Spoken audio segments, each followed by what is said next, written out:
बोले अभी से लेके 6 महीने तक जितने भी बालकों ने जन्म लिया होगा उसे मार देंगे। कंस ने कहा बात तो ठीक कह रही है बहन जी। बोले कि तुम्हारा स्वरूप देखा है, कितने बड़े बड़े तो दांत हैं, कितने बड़े बड़े तुम्हारे नाखून में, विकराल स्वरूप है, कैसे कैसे मारोगी? बोले महाराज बाकी टेंशन नहीं लो, हमारे पास माया है। बोले माया से स्वरूप बदल लेंगे। बोले तुम्हारा जो कारो मोड़ो है, कारा जो मोड़ा है ये तुम्हारा, जाए देख के सब डर जाएंगे। बोले अब सब सिस्टम बन गया ब्यूटी पार्लर का, क्रीम पाउडर लगाकर हम तो गोरे होके चले जाएंगे और अपने स्तनों से जहर लगा लेंगे और जितने भी 6 महीने के अंदर अंदर बालक पैदा हुए उन सबको मार देंगे। बोले बिल्कुल ठीक। आज पूतना गई, पूतना गई, पूतना ने देखा, पूतना ने लंबा सा घूंघट डाल लिया। बोले वैसे तो कोई दिक्कत आएगी नहीं, लेकिन घूंघट हम डाले लेते हैं। घूंघट के बहुत बड़े फायदे हैं, ध्यान दें थोड़ा।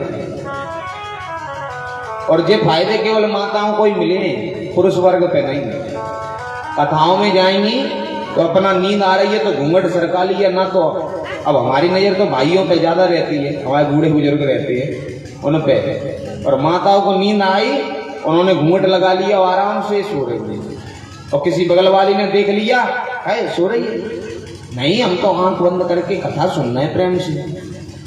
तो घूंघट का बहुत बड़ा प्रभाव है जिसका फायदा माताएं ले पाती हैं। पुरुष वर्ग को तो हमारी नजर है ही है पूरे कि कौन क्या कर रहा है। अब घूंघट में हमें थोड़ी दिख रहा क्या कर रहे हैं। घूंघट के पट फूल तो है पिया मिलेंगे, मीरा कहती। तो आज पूतना ने घूंघट लगाकर जैसे ही यशोदा के द्वार पर पहुंची,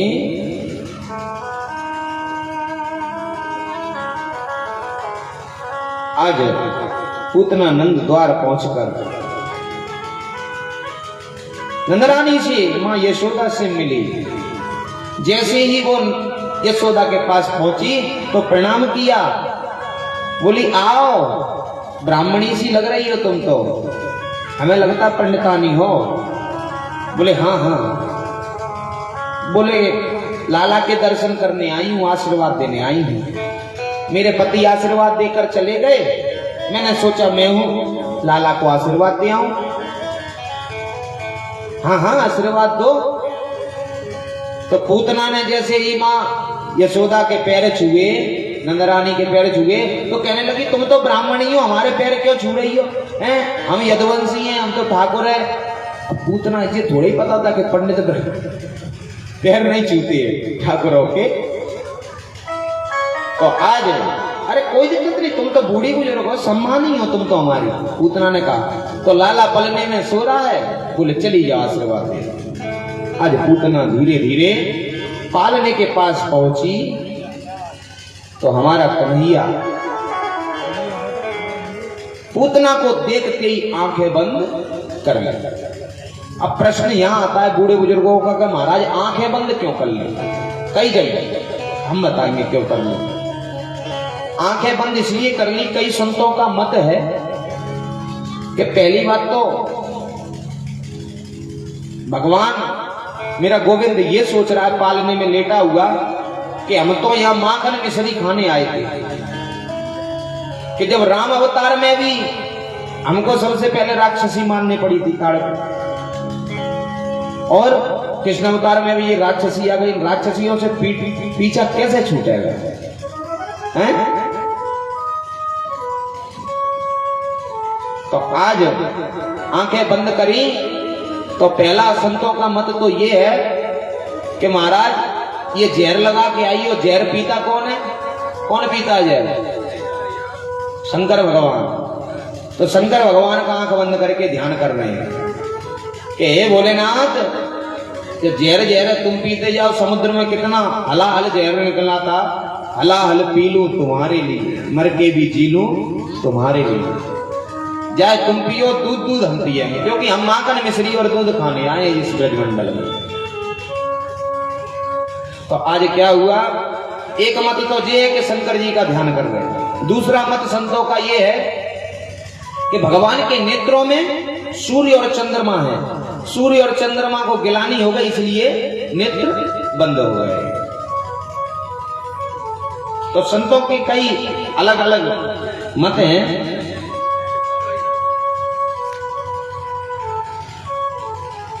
और एक मत ये भी आता है कि परमात्मा ने आंखें इसलिए बंद कर ली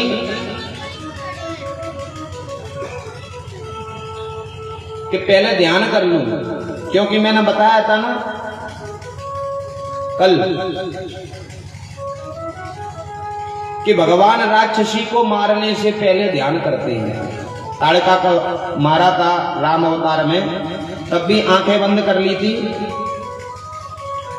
और इसको सदगति आंख बंद करके ध्यान कर रहे हैं कि इसको सदगति कौन सी प्राप्त करूं। काम तो ये माता का कर रही है, माता शिशुना निधनम सुदाना, काम तो माता कर रही है, भले हमें मारने आई है, दूध तो मां ही खिला सकती है ना। तो इसलिए सोच रहे आंखें बंद करके मेरा गोविंद कि अब इसको सदगति कौन सी प्राप्त प्रदान की जाए। आज जैसे ही उस पूतना ने गोविंद को उठाकर और एक स्तनपान कराया, मेरे गोविंद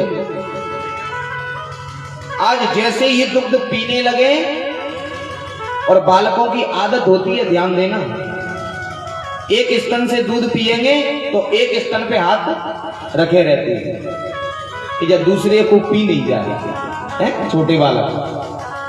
तो ऐसे ही कन्हैया पूतना का स्तन पी रहे हैं और एक स्तन पे हाथ रख लिया। दूध पीते पीते 5 मिनट हो गई, पूतना विचार कर रही है कि ये मर क्यों नहीं रहा, इतना हलाहल जहर लगा रखा है, ये मर क्यों नहीं रहा है। अब दूध के साथ में जैसे ही प्राणों को पीना चालू किया, पूतना चिल्लाई, सा मुंच मुंचाल में प्रभाषिणी, निष्पीड मानाखिल जीव मरमणि। बोले मुझे बचाओ बचाओ, छोड़ दे लाला छोड़ दे। तो कन्हैया कहता है क्या कि मौसी जी हमें पकड़ना आता है, छोड़ना नहीं आता है। यदि जीव मेरी ओर खिंचकर आता है तो फिर मैं उसको पकड़ लेता हूं, उसको छोड़ता नहीं हूं। अब तो राक्षसी पूतना मरने वाली है, विकराल रूप धारण कर लिया, क्योंकि मरते टाइम राक्षस लोग अपना विकराल रूप ले लेते हैं। अब तो वो महल से बाहर दौड़ी, और महल से बाहर दौड़ने के बाद जैसे ही महल से बाहर दौड़ी, धड़ाम से गिरी। तो ऐसा लिखा है 18 किलोमीटर के पेड़ पौधे सबको तोड़ दिया। कान गिरे कानपुर में, नाक गिरी नागपुर में, उसका सर गिरा मुंडसाल में, ऐसा लिखा हुआ है। अब जैसे ही ब्रजवासियों ने देखा कि ये राक्षसी यशोदा मैया दौड़ी दौड़ी आई, बोली लाला को कहा हो गया भैया, लाला कहाँ है। तो तुरंत ही लिख दिया, क्रीडन्तु पातु गोविंदम शयनम पातु मां। बोले पूतना के शरीर के ऊपर गोविंद